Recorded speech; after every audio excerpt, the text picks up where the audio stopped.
All right, I will do a share screen here and try and share just a portion of the screen.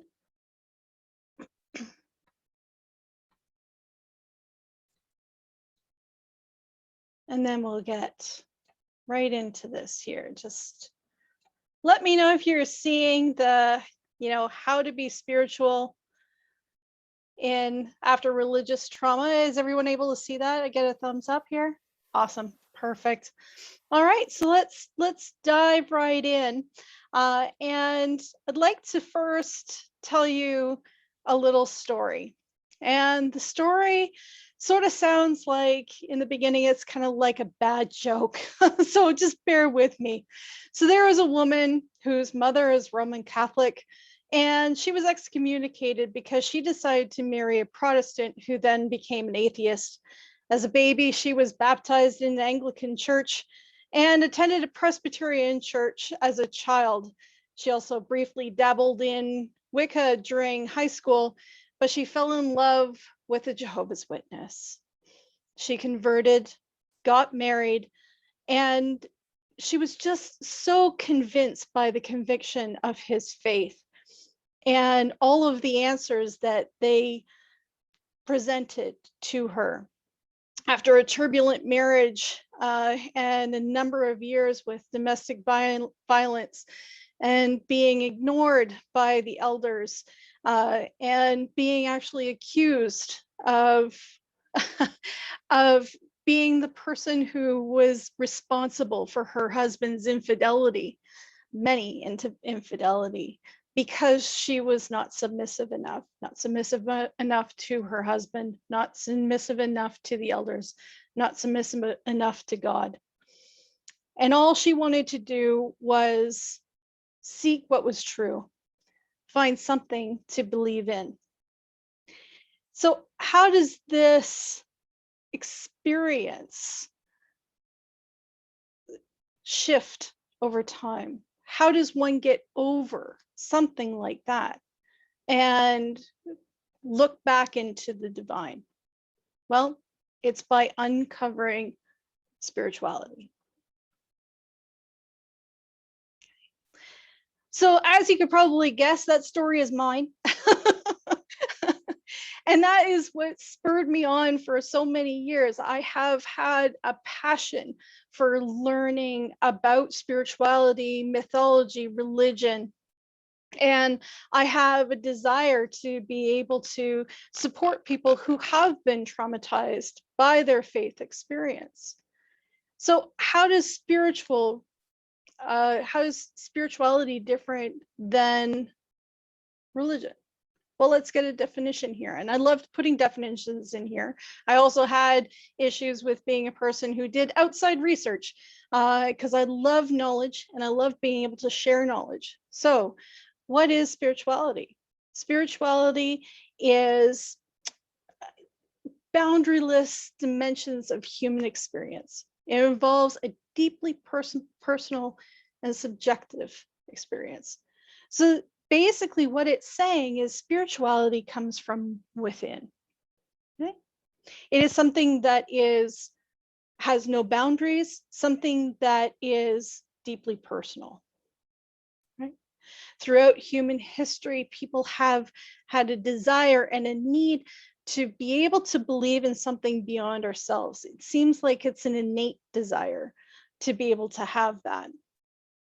So how do we untangle this whole piece between spirituality and religion? And I put in here purposefully religion versus spirituality for the simple fact that they can be totally separate, but they can also be different sides of a similar coin. So when we untangle religion, you see that there's a lot of self-sacrifices there. There's a lot of black and white thinking, right and wrong thinking about actions, the way to be, the way to what to wear, how to work, what is right and wrong. Okay. It relies on others and outside self for direction. It is a place where things are happening to us. They're all external forces. And there tends to be that dictation on what we need to do and we need to comply. There's also that deep sense of connection, right?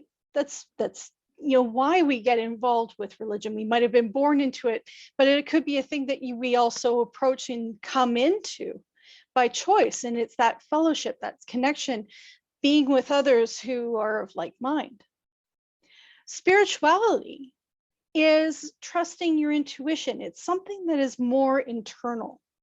It's being very open to possibilities, really connecting with who we are, our values, how we want to show up in the world. And with that, there's this openness to new ways of being, a sense of fluidity and flexibility, of being able to change and flow with the time. There's an agency of choice. So there really is a difference there.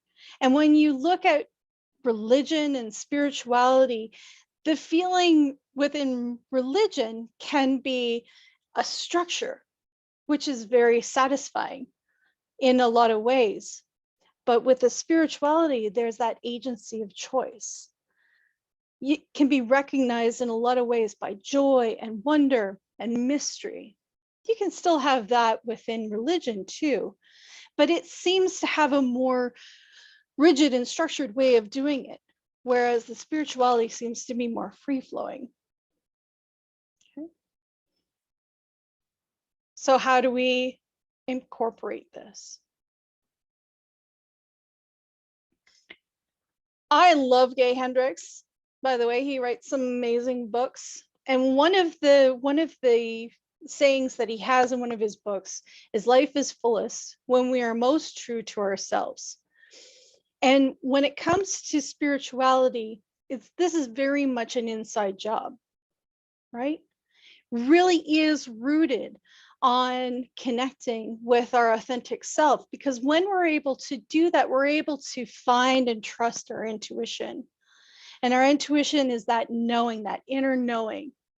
So that helps to guide us in saying, okay, so this element, I'm really connected to, this really resonates with me, this really has meaning for me, and it aligns with my purpose, and some would say my divine purpose, with my values, and how I want to show up and be in the world. So it really helps support you to be able to understand what it is that we connect to. And it could involve different elements of different religions. I mean, if you were to step into my office, you'll see a number of different things, including, many different Bibles. I have quite a few, some research ones that involve, scriptures from those who were not put into the King James or other versions of the Bible, research pieces, all of those elements. I have the Book of Mormon. I have the Quran. I have many different books of faith, including the I Ching.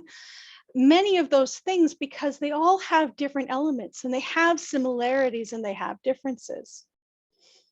And with all of those, you can take those pieces that resonate, and you also have the freedom to be able to leave what doesn't.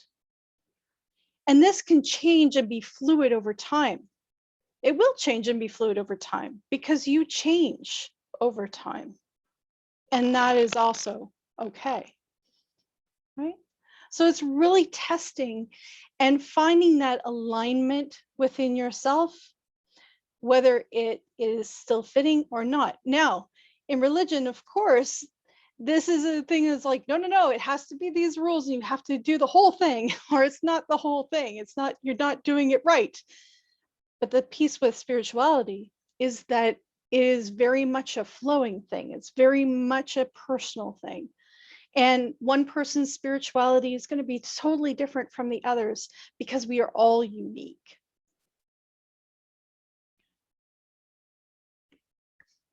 And I actually came across this meme today. And I just thought it was really, really interesting. And it's a piece that really sort of stood out for me because there was a connection with nature. Everyone says, oh, I want to be out in nature and I want to, really connect with nature. And just like God, and just like nature, we already are nature. We already are divine. We already are part of source in our very existence.